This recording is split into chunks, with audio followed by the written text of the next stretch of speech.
Bonjour, nous voilà donc au dénouement de la saga de Joseph, la réconciliation des frères ennemis, au chapitre 45 de la Genèse. Alors d'abord, il faut entendre ce texte qui est magnifique. On nous dit, Joseph ne put se contenir devant tous ceux qui se tenaient debout près de lui, et il s'écria, « Faites sortir tout le monde d'auprès de moi. » Et il ne restait personne avec Joseph quand il se fit connaître à ses frères. Il éleva la voix en pleurant, et tous les Égyptiens entendirent, et la maison de Pharaon entendit. Joseph dit à ses frères, « Je suis Joseph, mon père vit-il encore ?» Mais ses frères ne pouvaient lui répondre, tant ils étaient bouleversés devant lui.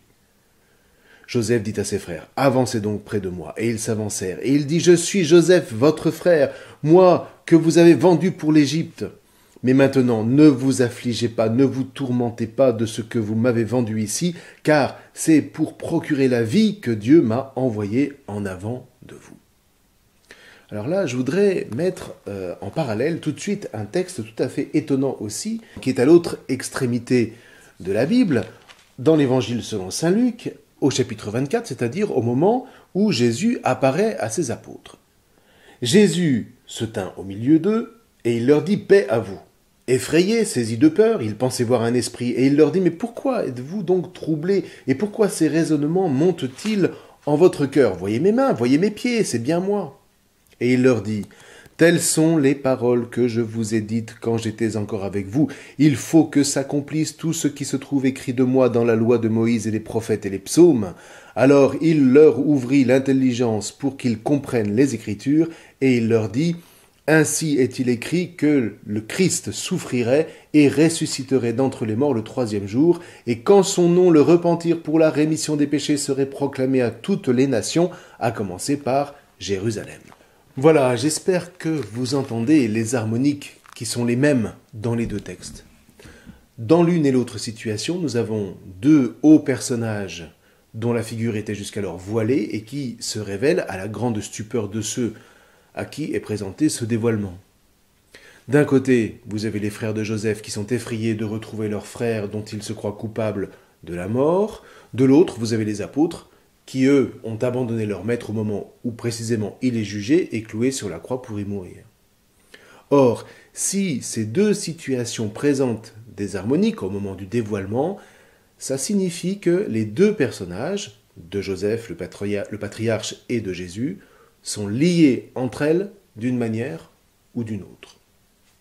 Or, c'est effectivement le cas si on se rappelle qu'au temps de Jésus, et en gros 2 siècles avant lui, l'attente du Messie est en réalité l'attente de deux Messies. Le premier qui est fils de Joseph et qui doit combattre pour préparer matériellement la venue de l'autre, qui est lui le fils de David.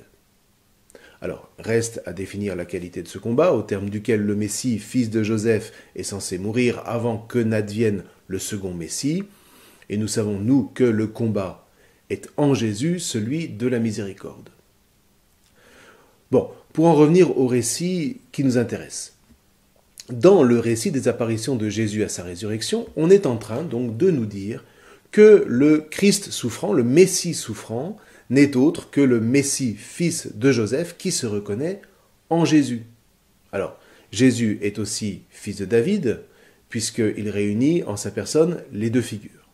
Mais, pour en revenir au patriarche qui nous intéresse, Joseph donc est bel et bien une figure du Messie souffrant qui, en recueillant ses frères en Égypte, va établir les conditions matérielles de leur constitution comme peuple, avec Juda comme roi, Juda qui est l'autre figure messianique, puisque David sera le roi Messie, et le Messie que l'on attend sera fils de David, donc de la lignée de Juda. Or, la tradition stipule que pour qu'advienne l'ère de la rédemption, c'est-à-dire l'ère où l'humanité sera enfin réconciliée avec elle-même et avec Dieu pour permettre à celui-ci d'habiter enfin sa création, donc, pour qu'advienne l'ère de la rédemption, il faut que les deux Messies œuvrent de concert. Or, c'est précisément ce qui est donné dans l'épisode du dévoilement de l'identité du patriarche Joseph, puisque, à ce moment, lui et Judas ne s'opposent plus, au contraire, ils tombent, nous dit-on, au cou l'un de l'autre. Alors, il y aurait des milliards de choses à dire ici, notamment à propos de la symbolique des coups. Bon, mais à notre niveau, il faut d'abord entendre comment, avec ce passage, nous avons en germe, dans la réconciliation des fils d'Israël qui nous est ici racontée, la promesse d'une réconciliation ouverte à tous les hommes par le Messie, le Christ Jésus, qui est à la fois fils de Joseph et fils de David. Et là, voyez-vous, si on accepte le principe qui veut que les patriarches ont ce charisme de pouvoir envisager la portée infinie de l'histoire qu'ils sont en train de vivre, alors on comprend que ce moment chargé d'émotions ne concerne pas tant la rencontre en elle-même, qui est déjà très vive, mais tout ce qu'elle promet concernant l'avenir des fils d'Israël et de l'humanité tout entière. Voilà. Alors maintenant, il ne saurait y avoir de réconciliation entre frères sans que le père ne soit invité, c'est ce que dit Joseph. Hâtez-vous, montez vers mon père et parlez-lui ainsi. Ainsi parle Joseph, ton fils, Dieu m'a établi comme maître de toute l'Égypte, descends auprès de moi, ne traîne pas. Alors, poursuit le texte, il se jette au cou de Benjamin, son frère, et il pleure. Et Benjamin pleure aussi à son cou, et puis Joseph embrasse tendrement tous les frères, et il pleure tout contre eux, nous dit le texte. C'est magnifique.